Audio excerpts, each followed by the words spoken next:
Tenth class students, आज हम आपके लिए लेके आए हैं ऑर्गेनिक केमिस्ट्री पे बेस्ड, ठीक है, वीडियो। ठीक है, तो ऑर्गेनिक केमिस्ट्री क्या होती है, इसमें हम ये सब समझने वाले हैं।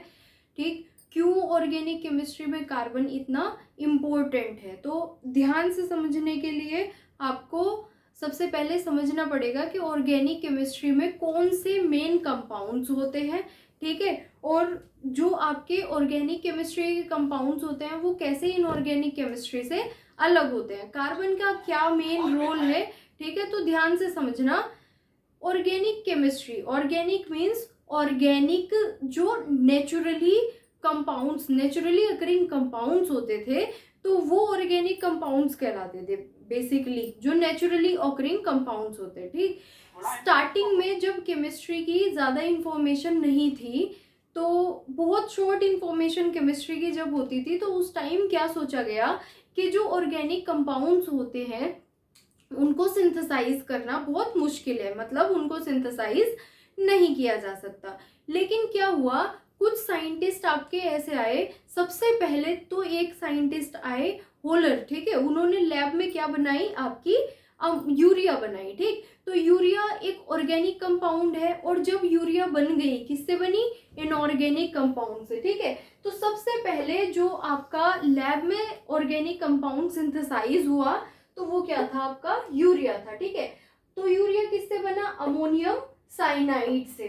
अमोनियम साइनेट, अमोनियम साइनेट जो कंपाउंड था उसको हीट किया गया। ठीक है, उसको हीट करके लैब में क्या प्रोड्यूस हुई, यूरिया। ठीक, तो उसके बाद जब यूरिया प्रोड्यूस हो गई, तो यूरिया भी आपका क्या है, एक ऑर्गेनिक कंपाउंड है। उसके बाद धीरे धीरे धीरे धीरे सारे के सारे, मतलब मैक्सिमम ऑर्गेनिक कंपाउंड्स क्या हो गए, लैब में आपके बनने शुरू हो गए। अदरवाइज ऑर्गेनिक कंपाउंड्स को ये माना जाता था कि ये वो कंपाउंड्स हैं जिनको लैब में सिंथेसाइज नहीं किया जा सकता। बेसिकली जो ऑर्गेनिक कंपाउंड्स होते हैं वो हमारी डेली लाइफ से रिलेटेड ही है। ठीक है, जितना भी हम जो भी चीजें, ऑर्गेनिक कंपाउंड्स क्या होते हैं, ऑर्गेनिक कंपाउंड्स वो होते हैं, organic compounds, the compounds derived from living organisms. सीधे सीधे अगर बात की जाए, जो लिविंग ऑर्गेनिज्म से कंपाउंड्स हमें मिलते हैं वो ऑर्गेनिक कंपाउंड्स कहे जाते हैं। ठीक है, जैसे कि अगर मैं डेली लाइफ में यूज करने वाले कंपाउंड्स की बात करूं, तो जितने भी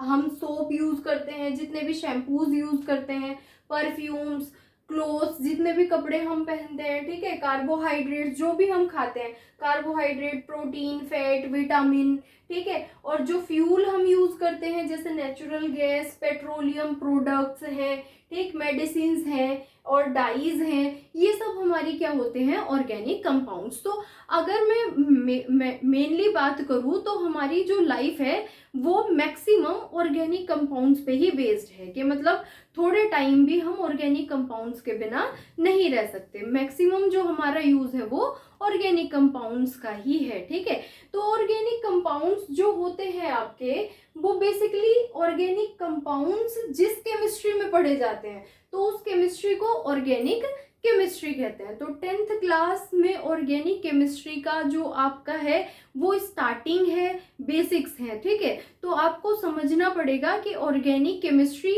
मेन जो होती है वो किस पे बेस्ड होती है। ऑर्गेनिक केमिस्ट्री मेन आपकी कार्बन पे बेस्ड है। ठीक है, ये चीज कहीं भी जा सकती है। Organic chemistry is essentially the chemistry of carbon compounds. ठीक है, तो मेनली जो ऑर्गेनिक केमिस्ट्री है आपकी, ये ऑर्गेनिक कंपाउंड्स हैं, वो किसके कंपाउंड्स हैं, वो कार्बन के कंपाउंड्स हैं। अब एक सिंपल कार्बन ने इतनी बड़ी ऑर्गेनिक केमिस्ट्री बना दी है, तो वो क्या फैक्टर्स रहे होंगे, क्या मेन रीजंस रहे होंगे कार्बन के, जो ऑर्गेनिक केमिस्ट्री पूरी की पूरी कार्बन पे बेस्ड है। कोई भी ऑर्गेनिक कंपाउंड आपका विदाउट कार्बन एग्जिस्ट नहीं कर सकता। कहने का मतलब है कि ऑर्गेनिक केमिस्ट्री का जो इसेंशियल, ऑर्गेनिक केमिस्ट्री का जो आपका मेन कॉन्स्टिट्यूएंट है वो कार्बन है। बिना कार्बन के कोई ऑर्गेनिक कंपाउंड आपका एग्जिस्ट नहीं कर सकता। तो इसका मतलब हमें जो मेन पढ़ना है, अपनी ऑर्गेनिक केमिस्ट्री की स्टार्टिंग ही करनी है,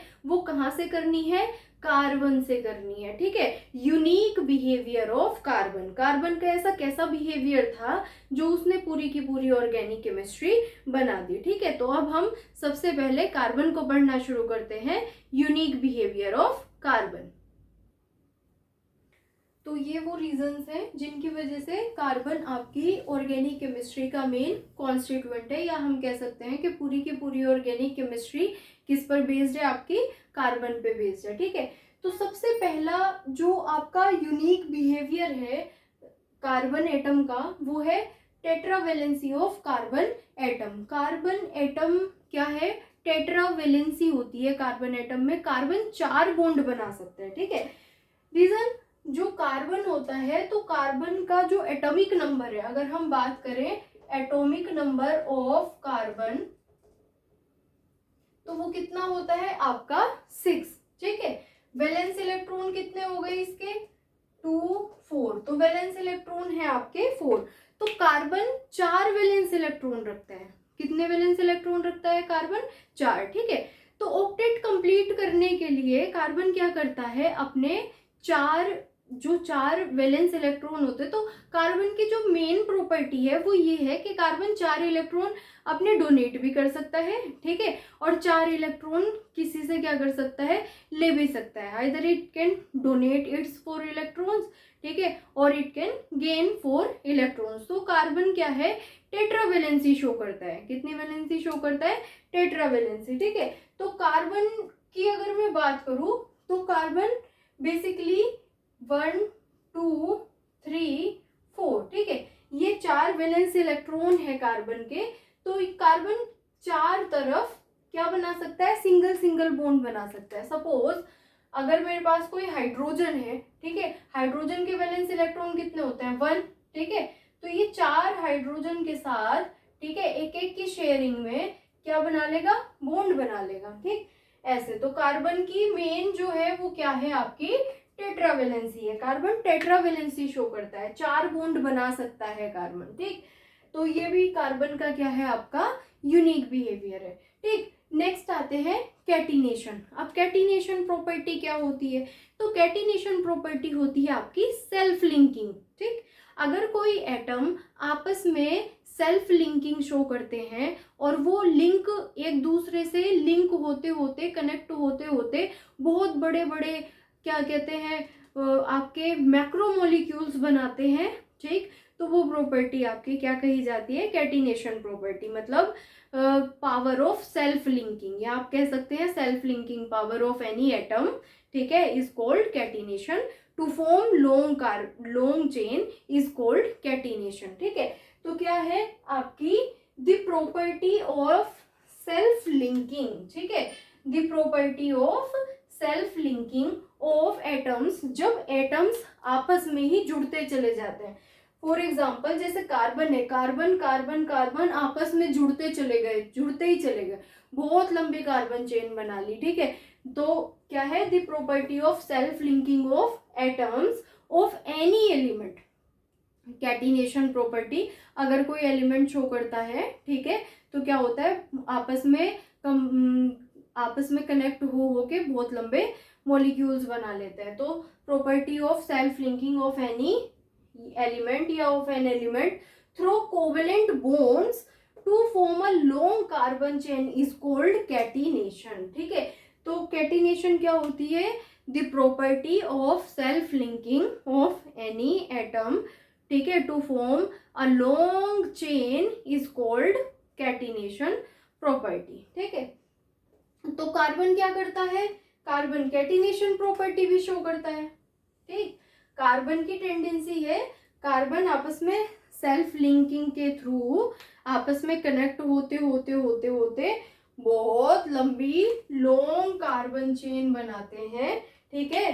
तो carbon can form straight branched closed chains, ठीक है।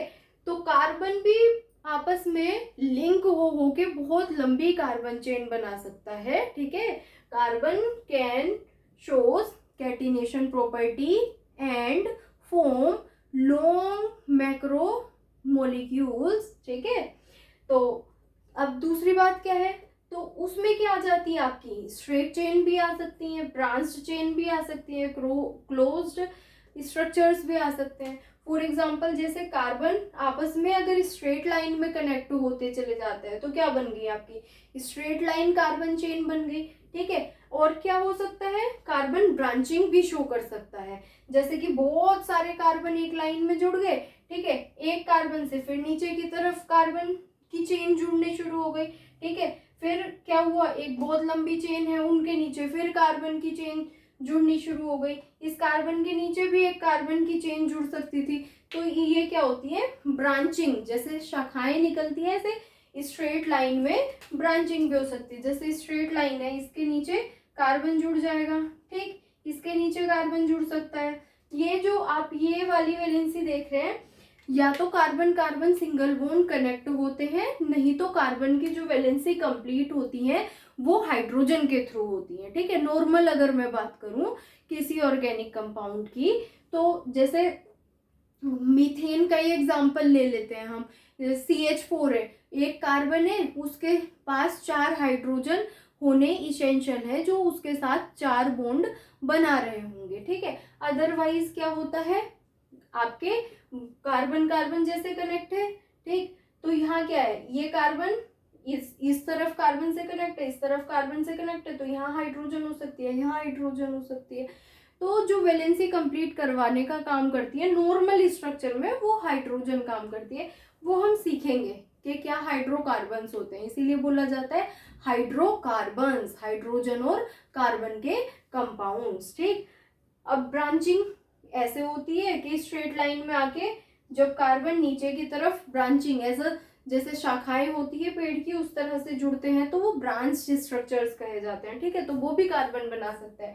ठीक, फिर क्लोज्ड चेन मतलब बंद स्ट्रक्चर्स, वो भी कार्बन बना सकता है। जैसे यहाँ पे कार्बन है, ठीक है, कार्बन कार्बन से ऐसे कनेक्ट हुआ, फिर इधर कनेक्ट हुआ, फिर इधर कनेक्ट हुआ, तो ये क्या हो गई, क्लोज्ड रिंग स्ट्रक्चर हो गया। इस तरह के स्ट्रक्चर्स भी आपका कार्बन बना सकता है। अंडर में ये किसके हैं, सारे के सारे कैटिनेशन प्रॉपर्टी के अंडर में है, जो सेल्फ लिंकिंग प्रॉपर्टी कही जाती है, कि जब कोई एटम आपस में ही बार बार जुड़ता चला जाता है और बहुत बड़े मॉलिक्यूल्स बनाते हैं, तो वो प्रॉपर्टी आपकी सेल्फ लिंकिंग कही जाती है। ठीक है, अब इसके बाद जो आता है कार्बन का यूनिक बिहेवियर, वो भी बहुत इंपॉर्टेंट है। वो क्या है, tendency to form multiple bonds. ठीक है, tendency to form multiple bonds मतलब कार्बन एक से ज्यादा बॉन्ड भी बना सकता है, कार्बन सिंगल बॉन्ड भी बनाता है, कार्बन डबल बॉन्ड भी बनाता है, कार्बन ट्रिपल बॉन्ड भी बनाता है। ठीक है, तो नेक्स्ट प्रॉपर्टी अब हम देख लेते हैं। तो स्टूडेंट्स, नेक्स्ट जो हमारी कार्बन की यूनिक प्रॉपर्टी है, काफी इंपॉर्टेंट है ये, तो ये है आपकी carbon can form single bond, double bond and triple bond. ठीक है, मल्टीपल बॉन्ड्स बनाने की टेंडेंसी होती है कार्बन की। कार्बन सिंगल बॉन्ड भी बनाता है, कार्बन डबल बॉन्ड भी बना सकता है, और कहीं कहीं पे कार्बन ट्रिपल बॉन्ड भी बना सकता है। ठीक है, तो ये प्रॉपर्टी आपकी बहुत इंपॉर्टेंट होने वाली है। क्यों, क्योंकि जो आपके हाइड्रोकार्बन्स होते हैं, नेक्स्ट जो होमोलोगस सीरीज है वो आपकी बहुत इंपॉर्टेंट है। ठीक, जिसको एल्केन्स, एल्कीन्स एंड एल्काइंस के नाम से आप जानेंगे, जो हमारा नेक्स्ट टॉपिक बनने वाला है। ठीक है, वो आपकी इसी प्रॉपर्टी पे बेस्ड है, मतलब हाइड्रोकार्बन्स जो हैं आपके, वो आपके इसी प्रॉपर्टी पे ज्यादा बेस्ड है। वैसे तो सारी प्रॉपर्टी पे बेस्ड है, कैटिनेशन मतलब लॉन्ग कार्बन चेन बनेगी तो वो भी कार्बन की प्रॉपर्टी है। ठीक है, टेट्रावेलेंसी हर जगह कार्बन शो कर रहा है, तो उसके भी हाथ पे भी आपके ये कंपाउंड्स पढ़ने वाले हैं हम। ठीक है, लेकिन जो हाइड्रोकार्बन में हम डिवाइड करेंगे 3 तरह के कंपाउंड्स, एल्केन्स, एल्कीन्स, एल्काइंस। ठीक है, तो एल्केन्स जो रहेंगे वो सिंगल बॉन्ड कंटेनिंग रहेंगे, एल्कीन्स जो रहेंगी वो double bond containing carbon compounds रहेंगी, और जो एल्काइंस रहेंगे वो triple bond carbon containing compounds रहेंगे। ठीक है, तो ये आपकी क्या है, काफी इंपॉर्टेंट प्रॉपर्टी है। ठीक, तो कार्बन सिंगल बॉन्ड में इस तरीके से, ठीक है, सिंगल बॉन्ड बना रखा है, carbon carbon single bond attached है, बाकी आपकी टेट्रावेलेंसी कंप्लीट कर रहे हैं यहाँ पे हाइड्रोजन हाइड्रोजन हाइड्रोजन। ठीक है, जो यहाँ भी क्या है, यहाँ हाइड्रोजन, इधर हाइड्रोजन, इधर हाइड्रोजन, इधर हाइड्रोजन, हाइड्रोजन हाइड्रोजन हाइड्रोजन। जब बॉन्ड के आगे क्या कनेक्ट होता है, आपका हाइड्रोजन कनेक्ट होता है। इधर मैं और लॉन्ग कार्बन चेन बनाऊंगी तो कार्बन कनेक्ट हो जाएगा, अदरवाइज हाइड्रोजन कनेक्ट होकर ये स्ट्रक्चर कंप्लीट हो जाएगा। ठीक, दूसरा क्या है, डबल बॉन्ड। ठीक, अब यहाँ देखिए आप, कार्बन टेट्रावेलेंसी शो करता है। अब सिंगल बॉन्ड की बात करें तो 1 2 3 4 4 बॉन्ड है। ठीक है, लेकिन अगर डबल बॉन्ड की बात करें, ठीक है, तो 1 2 3 4 4 बॉन्ड है। ठीक है, 2 बॉन्ड क्या हो गए आपके, एक साथ हो गए। तो 2 बॉन्ड जो 2 वैलेंसी है वो कार्बन ने ही एक दूसरे की कंप्लीट कर दी। तो इस कार्बन पे हाइड्रोजन कितने बचे, 2। इस कार्बन पे हाइड्रोजन कितना बचा, यहाँ तो इस कार्बन के लिए तो इधर भी कार्बन कंप्लीट कर रहे हैं, 2 वैलेंसी इधर कंप्लीट हो रही है, 1 वैलेंसी ये वाला कार्बन कंप्लीट कर रहा है, तो इस कार्बन के लिए हाइड्रोजन एक ही बचा। ठीक है, हो सकता है ब्रांच स्ट्रक्चर हो तो ऊपर भी कार्बन लग जाए। तो आपको 4 वैलेंसी कार्बन की कंप्लीट करनी होती है, या तो बॉन्ड के थ्रू, ठीक है, नहीं तो हाइड्रोजन के थ्रू। डिपेंड करता है कि आपका स्ट्रक्चर कैसा है। ये सब आपको पता लग जाएगी जब आप पढ़ते चले जाएंगे। ठीक है, यहाँ ट्रिपल बॉन्ड में देख लीजिए। ठीक, तो ये किसके, सिंगल बॉन्ड वाले सारे एल्केन्स के एग्जाम्पल होते हैं, एल्केन्स। ठीक है, क्या होते हैं एल्केन्स, एल्कीन्स, एल्काइंस, वो हम पढ़ने ही वाले हैं। ठीक है, एल्कीन्स डबल बॉन्ड जितने भी कंपाउंड्स में रहेंगी वो ईन्स होती हैं, मतलब एल्कीन्स होती हैं। ठीक है, ट्रिपल बॉन्ड जितनों में भी रहेंगे तो वो क्या बन जाती हैं, आइंस, यानी कि एल्काइंस। ठीक, तो एल्काइंस में 3 बॉन्ड होते हैं। देखो 1 2 3, 3 वैलेंसी इधर है तो 1 वैलेंसी इधर हो गई, टेट्रा वैलेंसी आपकी कंप्लीट हो गई। यहाँ हाइड्रोजन हो सकता है, इधर हाइड्रोजन हो सकता है कार्बन चेन आगे तक चल रही हो तो फिर कार्बन आ जाएगा। ठीक, इस तरीके से टेट्रा वैलेंसी आपके कार्बन की कंप्लीट होती है। ठीक, अब आपके सिंगल बॉन्ड, डबल बॉन्ड और ट्रिपल बॉन्ड के बिहाफ पे जो कार्बन ऑर्गेनिक कंपाउंड्स होते हैं हमारे कार्बन के, उनको 2 तरीके से डिवाइड किया गया है। ठीक है, तो organic types of organic compounds तो क्या होते हैं, सैचुरेटेड कंपाउंड्स और दूसरे अनसैचुरेटेड कंपाउंड्स। ठीक है, एक ऑर्गेनिक कंपाउंड्स कैसे होते हैं, सैचुरेटेड कंपाउंड्स। ठीक है, और एक ऑर्गेनिक कंपाउंड्स कैसे होते हैं, अनसैचुरेटेड।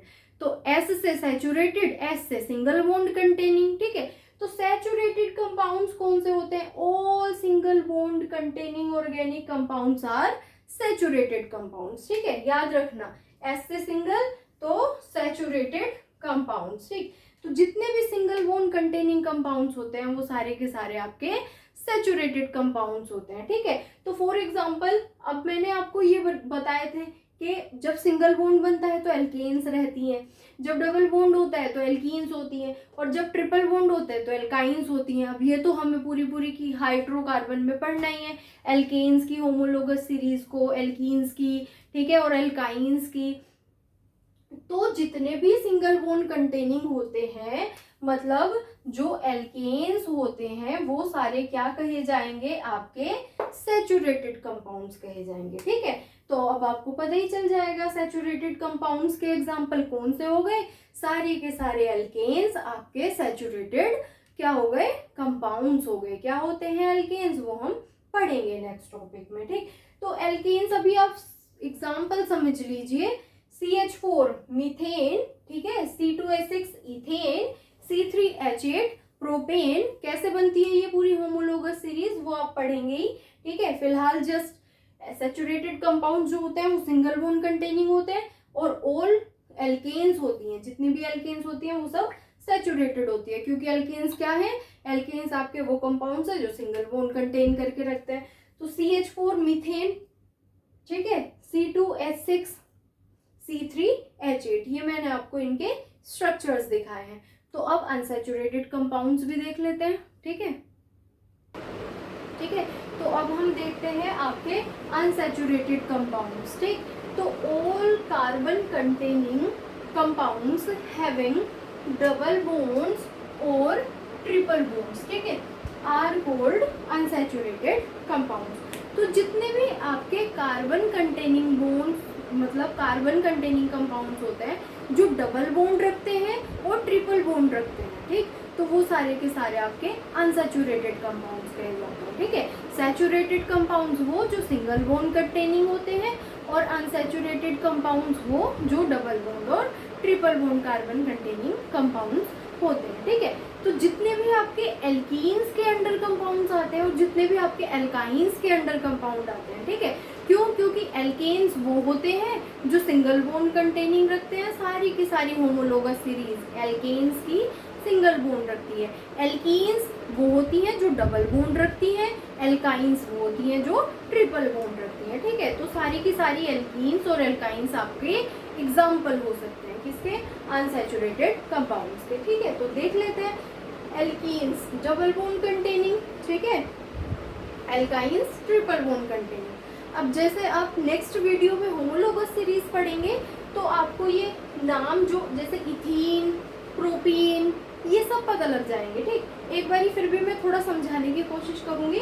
एल्कीन्स, जब ईन्स आ गया तो जिनके पीछे एल्कीन्स कौन सी होती हैं? Double bond. तो इसका मतलब जिन सारे कंपाउंड्स पे डबल बॉन्ड होता है तो उनमें पीछे ईन्स आते हैं, ठीक है। अब मान लो एक कार्बन है तो मिथ आएगा मीथीन, तो मीथीन तो एग्जिस्ट करता नहीं है क्योंकि कार्बन कार्बन डबल बॉन्ड जो होता है वो दो कार्बन के बीच में ही होता है, ठीक है। तो आपकी जो अनसैचुरेटेड कंपाउंड्स होते हैं जैसे एल्कीन या एल्काइन हो गया, तो इनमें एक carbon containing unsaturated compound exist नहीं करता। पहली बात तो ये है। तो मिथ को लेके तो कोई कंपाउंड इनका बन नहीं सकता, मिथीन नहीं हो सकती, मिथाइन नहीं हो सकती, ठीक है। रीजन, क्योंकि carbon carbon double bond, carbon carbon triple bond, double bond और ट्रिपल बॉन्ड कार्बन के ही बीच में बनेगा, ठीक है। यही तो प्रॉपर्टी है कार्बन के मल्टीपल बॉन्ड बनाने की, हाइड्रोजन थोड़ा ही ना बना लेगा, ठीक। तो किससे स्टार्ट होते हैं? दो कार्बन कंटेनिंग से, ठीक है।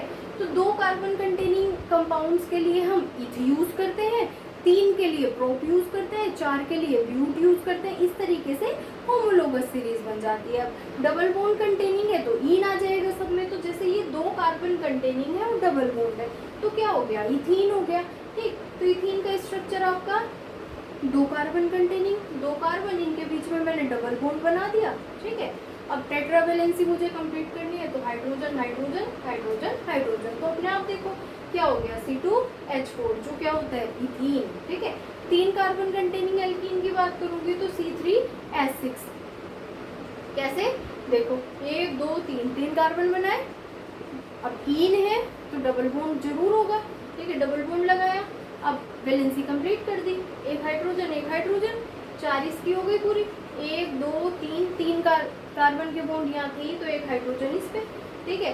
अब इस कार्बन के पास देखो एक कार्बन का बॉन्ड था तो बाकी के 3 हाइड्रोजन ने कंप्लीट कर दिए, तो अपने आप क्या हो गया? C3H6। अब 3 कार्बन कंटेनिंग ईन है, एल्कीन है, 3 कार्बन कंटेनिंग एल्कीन है तो क्या हो गया? प्रोपीन, ठीक है। 3 कार्बन के लिए प्रोप यूज करते हैं, ठीक। इस तरीके से तो ये मैं आपको होमोलोगस सीरीज में पढ़ाने वाली हूँ जो हमारा नेक्स्ट टॉपिक बनेगा, ठीक। एल्काइंस देख लेते हैं, ये यहाँ अनसैचुरेटेड कंपाउंड्स के एग्जांपल है इसलिए मैं थोड़ा सा बता रही हूँ, ठीक। इथाइन 2 कार्बन कंटेनिंग आइन है तो मतलब ट्रिपल बॉन्ड, ठीक है। तो 2 कार्बन के बीच में ट्रिपल बॉन्ड लगाए, 3 बॉन्ड तो यहीं कंप्लीट हो गए, तो एक हाइड्रोजन इधर एक हाइड्रोजन इधर, ठीक है। अब जैसे मान लो 3 कार्बन है तो 3 कार्बन है तो कार्बन कार्बन कार्बन 3 लगाए, एक जगह सिंगल बॉन्ड लगा दिया। अब एल्काइन का एग्जांपल है तो ट्रिपल बॉन्ड किन्हीं 2 कार्बन के बीच में होगा ही होगा, ठीक है। तो 2 कार्बन के बीच में यहाँ ट्रिपल बॉन्ड लगाया, ठीक।